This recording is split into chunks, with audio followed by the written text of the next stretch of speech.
లారీలో ముంగట ఆటో ఉన్నదని దాన్ని తప్పిగా పోయి మా బండికి వచ్చి గుద్దిండు.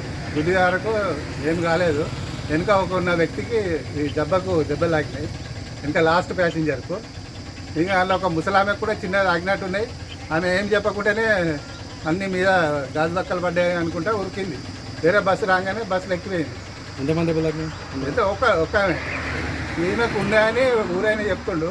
మరి అది మనకు అంతా తెలియదు. లారీ ఇటు కరీంనగర్ రూట్ పోతుంది. ధర్మారం పోలీస్ స్టేషన్ కూడా ఆపిండట మా డ్రైవర్ పై. సుమారు బస్సులో ఎంతమంది ఉన్నారు? సుమారు 98 మంది దాకా ఉన్నారు.